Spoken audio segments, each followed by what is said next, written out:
먼 옛날 남아메리카 마을에 두 자매가 살고 있었는데 언니는 병으로 앓아 누워 죽기 직전에 동생을 불렀고 딸 키사를 부탁하고는 세상을 떠나버렸다. 언니의 부탁과는 달리 동생은 키사에게 굳은 일만 시키고 늘 구박하며 차갑게 대했다. 하지만 키사는 이모에게 항상 고분고분한 착한 아이였다. 어느 날 키사는 이모의 소중한 항아리를 깨뜨렸는데 불같이 화를 내며 키사를 꾸짖었고 집 밖으로 내쫓아 버렸다. 똑같은 항아리를 갖고 오기 전엔 집에 들어올 생각도 하지 마라. 쫓겨난 키사는 어찌해야 할지 막막하여 무작정 걷기만 했다. 한참을 걷다 바위에 앉아있는 무언가를 보았는데 글쎄 목이 없는 사람의 뒷모습이었다. 귀신일 수도 있다는 생각에 가슴을 졸이며 모른 척 지나가려 하는데 아가씨 내 모습이 이상하오. 나지막한 할머니의 목소리였고 키사는 애써 아무렇지 않은 듯 말했다. 이상하다니요? 할머니는 전혀 이상하지 않아요. 그러자 마음씨 착한 아가씨라며 기사에게 행복한 일만 생길 것이라고 말했다. 참 이상한 일이라 생각하며 계속 걸었고 또 누군가가 바위에 앉아 있었는데 아까 만난 할머니였다. 이번에는 목이 붙어 있어 할머니의 얼굴을 제대로 볼 수 있었다. 기사는 스스럼 없이 인사했고 할머니는 빙그레 웃으며 아가씨 힘든 얼굴로 왜 여기까지 왔노? 자초지종은 나중에 설명하기로 하고 기사는 너무 배가 고파 먹을 것이 없는지 물었다. 그러자 할머니는 집 쪽을 가리키며 먹을 것이 있다고 말했고 대신 부엌에 검은 고양이가 있거든 밥을 나누어 주라고 당부했다. 기사는 서둘러 집으로 들어가 첫 술을 뜨려고 하는데 검은 고양이가 어디선가 나타났고 할머니가 당부한 대로 나누어 먹었다. 밥을 다 먹을 때쯤 할머니가 부엌으로 들어왔고 한 가지 부탁을 했다. 아가씨 닭장에 가서 달걀 2개만 가져다 주렴. 떠들어대는 달걀 말고 말없이 조용히 있는 달걀만 필요하다고 말했다. 달걀이 떠들어댄다니 기사는 무슨 영문인지 몰라 어리둥절했다. 하지만 닭장문을 열자 달걀에는 입이 달려 있었고 막 떠들어대는 것이었다. 진기한 광경에 놀라기도 했지만 귀가 아플 정도로 시끄러웠다. 여기요, 여기. 나를 가져가요. 연신 자기를 가져가라고 떠들어대는 달걀들은 주먹만큼 크고 탐스러운 것에 비해 말없이 조용한 달걀은 볼품없이 아주 작았다. 할머니에게 조용한 달걀을 갖다 드리자 조용한 달걀을 그대로 키사에게 주면서 오늘 자신과 만났던 곳에서 달걀을 하나씩 깨뜨려보라고 일러주었다. 꼭 한 개씩만 깨뜨리렴. 집으로 향한 키사는 할머니의 목이 붙어 있었던 곳에서 달걀 하나를 깨뜨리자 이모 집에서 깬 항아리가 나왔다.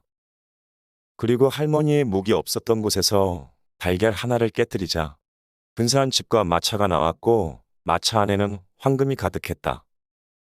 마차를 타고 이모네 집에 도착하여 항아리를 건네자 이모는 똑같은 항아리를 어떻게 구했냐며 쏘아붙였다. 키사는 자신에게 일어난 일을 이모에게 말하고선 집으로 가버렸다. 이모는 부자가 된 조카가 셈이 나서 미칠 지경이었고 자신의 딸 캐리도 키사처럼 집 밖으로 내보냈다. 성질이 고약한 캐리는 못 나가겠다고 버텼지만 무서운 엄마의 뜻을 거역할 수 없었다. 캐리는 한참을 걸었고 산길을 지날 무렵이었는데 키사처럼 목이 없는 할머니를 만나게 되었다. 아가씨 내 모습이 이상하기라도 한다. 집에서 쫓겨나서 화가 많이 난 캐리는 사람이냐 귀신이냐 목 없는 할망구야 라고 말했다. 그러자 할머니는 못되고 매정한 계집이라며 캐리에게는 앞으로 불행한 일만 일어날 것이라고 했다. 캐리는 재수없다며 침을 탁 뱉으며 걸음을 재촉했다. 얼마나 걸었을까 자신에게 재수없게 말한 할머니를 다시 만나고선 다짜고짜 밥 좀 줘요. 할머니는 지친 캐리가 안쓰러웠는지 집으로 가면 먹을 것이 있다고 말했다. 그러면서 부엌에 검은 고양이가 있거든 밥을 나누어 주라고 당부했다. 캐리는 집으로 뛰어들어갔고 검은 고양이가 있었지만 아랑곳하지 않고 혼자 다 먹어버렸다. 할머니가 들어와서는 검은 고양이가 있었냐고 물어보자 자기는 조금만 먹고 검은 고양이에게 밥을 다 주었다고 거짓말을 했다. 거짓말에 욕심까지 많은 캐리가 괘씸했지만 키사한테 그랬던 것처럼 달걀을 가져다 달라고 부탁했다. 아가씨 닭장에 가서 달걀 2개만 가져다 주랴. 떠들어대는 달걀 말고 말없이 조용히 있는 달걀만 필요하다고 말했다. 캐리는 마음속으로 미친 할망구라고 생각했는데 닭장문을 열자 정말 귀신같이 달걀들이 떠들어대는 것이었다.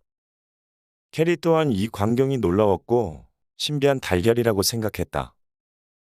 여기요, 여기. 나를 가져가요. 그런데 캐리는 할머니의 말을 무시한 채 크고 탐스러운 달걀들만 골라서 할머니에게 가져다 주지 않고 곧장 집으로 도망쳤다. 할머니 집에서 서둘러 나온 후 신비한 달걀을 엄마에게 갖다 드리면 집에서 쫓겨나지 않을 거라 생각했고 달걀 하나는 깨어보고 싶었다. 달걀을 던졌는데 순식간에 무서운 독사가 나타났고 자신을 향해 덤벼들자 불이 나게 도망쳤다. 늦은 밤이 되어서야 집에 도착한 캐리는 엄마에게 그간 있었던 일을 설명했고 엄마는 키사가 달걀 때문에 부자가 되었을 것이라며 신나했다. 캐리와 엄마는 달걀을 깨뜨려 보기로 했고 달걀을 던져 깨뜨리자 갑자기 불이 치솟아 올랐고 손쓸 새 없이 불길이 번져버렸다. 집 안에 있는 돈이며 값 나가는 물건들이 한순간에 재로 변했고 모녀는 가난뱅이 신세가 되었다.